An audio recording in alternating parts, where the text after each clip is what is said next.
Tiki here on the Fan. Evan on vacation in one of the Carolinas. I don't remember which one. It might be north. Did they add a Carolina? It's north or south. He's in one Carolina. of them. Middle Carolina. Middle Carolina.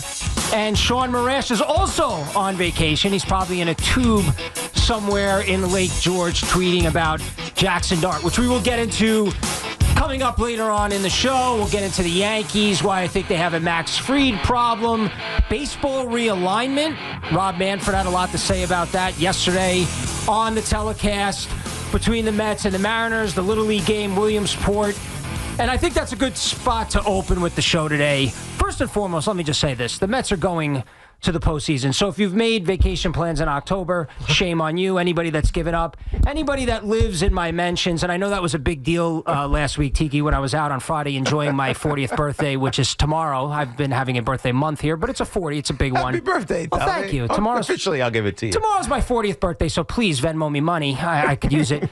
I heard that I was getting a lot of shrapnel for this, so I want to kind of take you through the weekend that was mine with the Mets and also just, from my perspective and the team themselves, Teak. But when we last left on Friday, or at least you guys, because I wasn't here, the Mets were in a situation where it seemed like every night was their worst loss of the season. It was their worst loss of the season because they couldn't win regardless of what happened. Right. Period.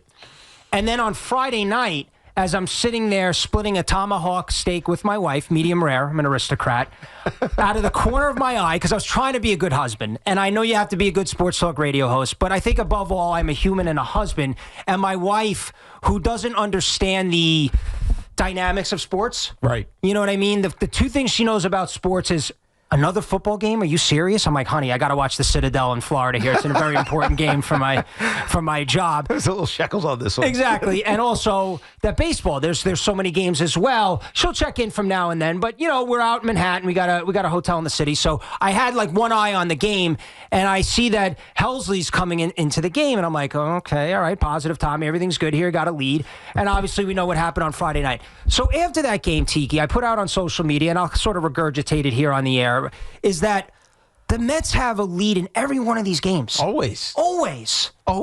And yet the leads are not turning into wins. So what I said on social media, which went over not great, and I got a lot of, death threats, and you suck, and you're the worst ever. And this you're is just being positive, Tommy. Right, I'm just being positive, Tommy, and I guess people were turning on me a little bit. But what I said was they're in on all these games. They have a lead in every single game.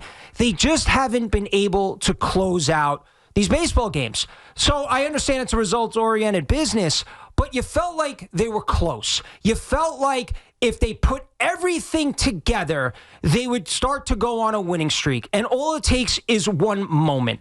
And then Saturday rolls along, and you get Nolan McLean's debut, which was great, had the whole family there.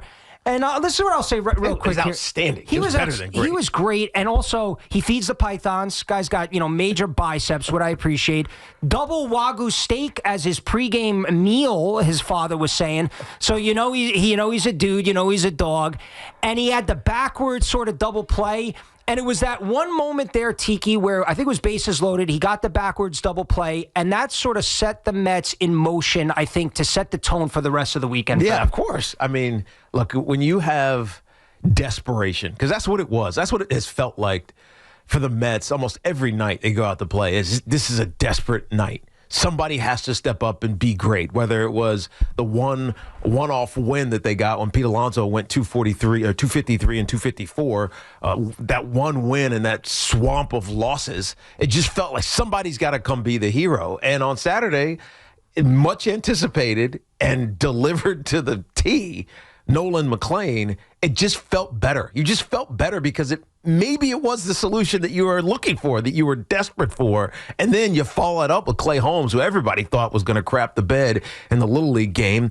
Actually pitched pretty well. Had some issues, but he got out of the fourth and ultimately had a 1-2-3 fifth and hit his limit. That's where his limit is. We know it. He's going to get 5 innings. And after that, everything kind of fell into place. So I don't want to say that Nolan McLean is the savior, because he's not. He pitches once every 5 days, maybe even 6, who knows. But he's the example of doing things right for this Mets that they sorely needed, absolutely needed.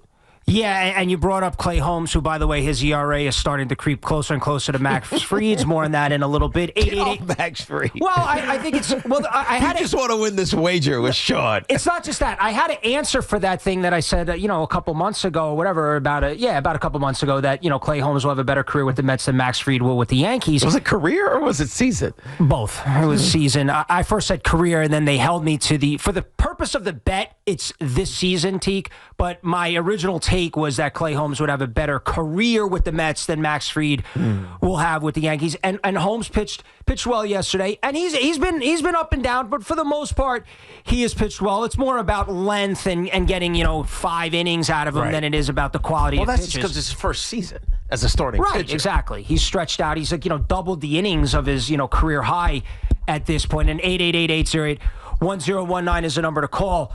But I felt like all along here, when the Mets were going through it and they had lost, whatever it was, 12 out of 14, and I was receiving a lot of shrapnel on social media about it, my whole reason for positivity was I felt like the issues that were surrounding the Mets were all fixable. Meaning, starting with, let's say, Francisco Lindor, who had a rough couple of months. I speculated whether or not the pinky toe injury was sort of holding him back. He has now just been named National League Player of the Week, and this team goes where Francisco Lindor takes him. Right, he's their leader. Right, he's been red hot. Juan Soto. He is not, if you are in the boat of Juan Soto somehow left his clutch gene in the Bronx, if that's the boat that you want to sit in, then good luck to you, because Juan Soto is going to make a lot of people look foolish. The big hits are on their way, and when they get here, they are going to be in bunches. So I am fully confident that's going to turn around.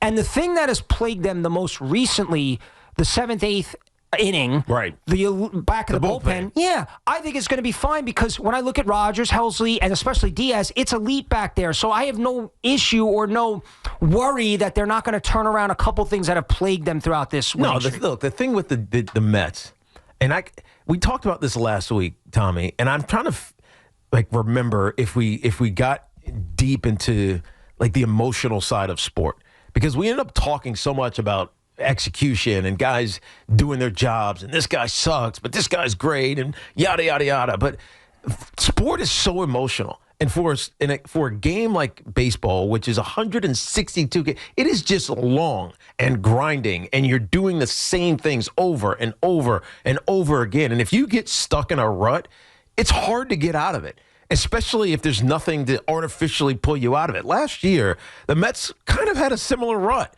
but they also had something artificial, let's call it OMG, to pull them out of it, right? It was a rallying cry that had nothing to do with how they were playing, but it brought them all together. So there was an emotional lift. And so this Mets team, this current iteration of the Mets, what's that emotional lift? There hasn't been one, unless it's somebody going and balling, someone doing great things.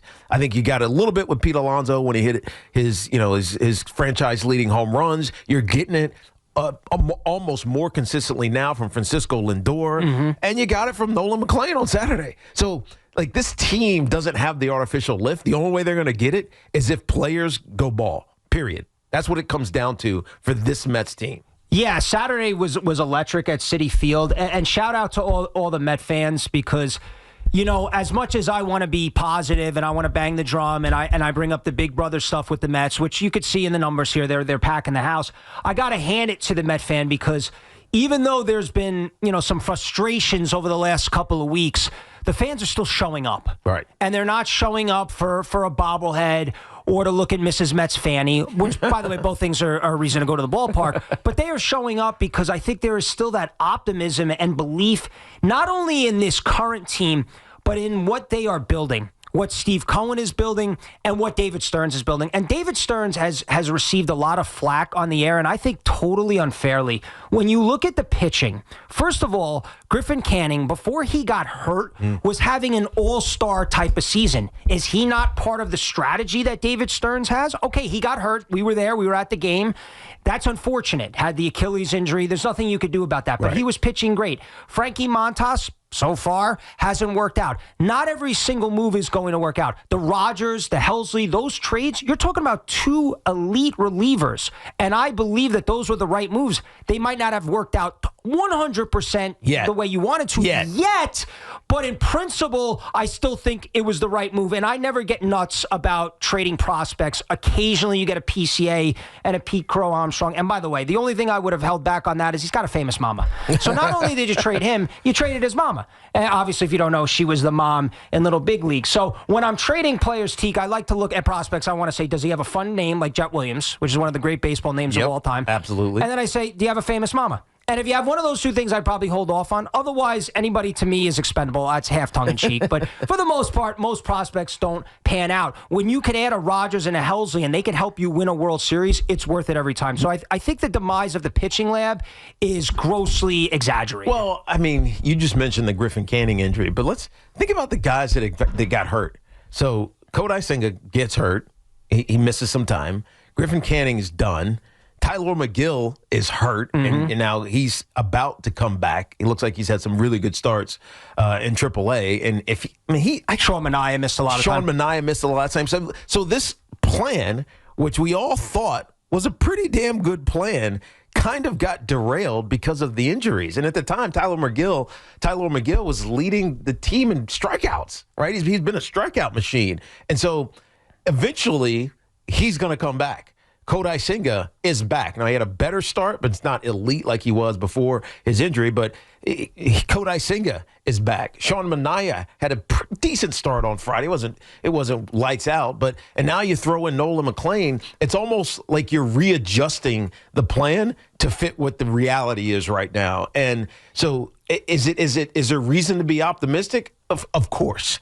But 2 in a row, meaning two wins in a row, is not going to get you back on track. They need a streak of 6 wins in a row or 7 wins in a row to make us as fans and as media feel like, okay, they've weathered the bad part of this season. Right, and they'll have the Nationals, so they're off tonight, and then they got the Nationals coming up here, and they have a lot of divisional opponents coming up. You have the Marlins, I'm out of order here, Marlins, Braves, and then they have, 7 remaining games with the Phillies. And anybody that wants to dream big about the National League East, the Reds are obviously more of a clear and present danger here, so I think the focus should be on the final wild card spot. That's not to say you're giving up on the division. I have not. I still have high hopes. I will always have the high hopes. And when you have this many games against the Phillies, I think it's fair to say that the Mets are still in it and still alive for the NL East, title. But right now, I think the focus should be on the Nationals, which is the team that you're going to be playing next, and what the Reds are doing here, and obviously the Brewers and Tiki Barber. You know what? I thought about you this weekend, and I'll provide context with that because I think sometimes it's important to provide context. When the Brewers battled back from 8-1 down, I think it was on Friday, I thought back to the conversation that you had with Evan last week where I thought he was unfairly, kind of going against you, where you had said, well, listen, the Brewers fought back on the Mets, but they do that to everybody. He said, well, it doesn't matter. It doesn't matter that they do that. And then here we are, they do it again to the Reds. They do it every night. And sometimes you have to tip your cap to the opponent. You have to say Milwaukee's been one of the hottest teams in baseball, one of the best teams in baseball the last couple of months. And they make teams and bullpens look foolish. Of course they do. I mean, hell, they won 14 in a row before they finally lost the game. 14 games in a row, which is ridiculous, especially when you look at them on paper and say, well, who's destroying you here? And so you give them credit. So what they did over this weekend is exactly what they've done to a lot of teams, including the Mets. Now, you did miss one series when you were talking about who the Mets have coming up next. And it sucks, but it's the reality. After Washington, it's Atlanta. Yeah, they're in Atlanta. Yeah, so that sucks. But it's an opportunity. At some point, the Mets have to dominate the Braves. They have to. I think if they want to exercise whatever this thing is hanging over them every now and then, it's dominate the Braves. Yeah, you would have thought they exercised that last year in the way the season ended. The reason why I left that part out is because I have a tough time with this as positive Tommy, because I know there are a lot of skeletons in the Brave closet, and I know when Atlanta sees the Mets, it's their World Series, and there's just so many demons with Met fans, especially when they are playing the Braves in Atlanta.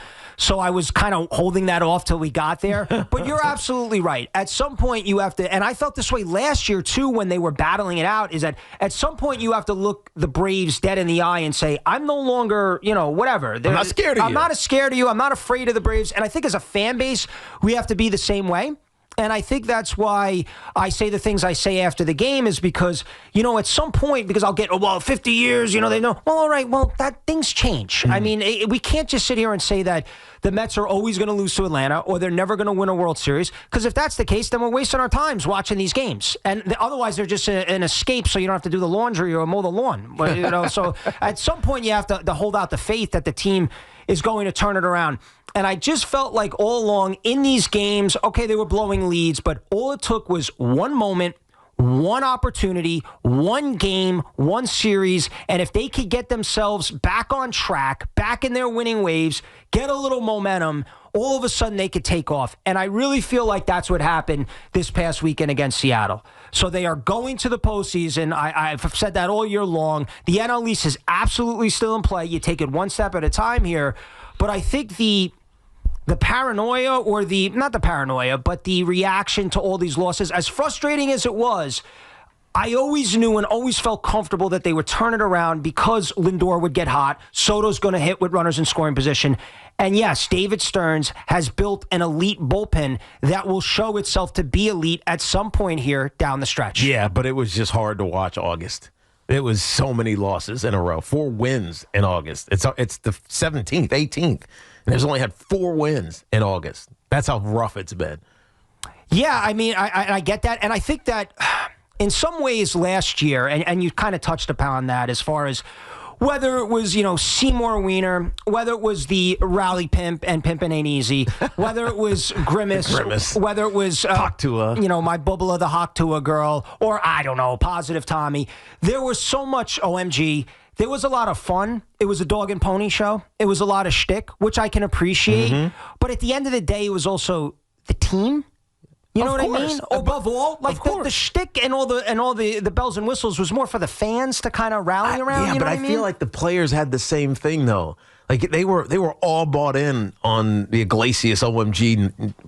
What's not nonsense? I was going to say nonsense, but it wasn't nonsense. It was like a theme song because it was real. It was a theme song for them. And sometimes you just need a little motivation. It gave it to them.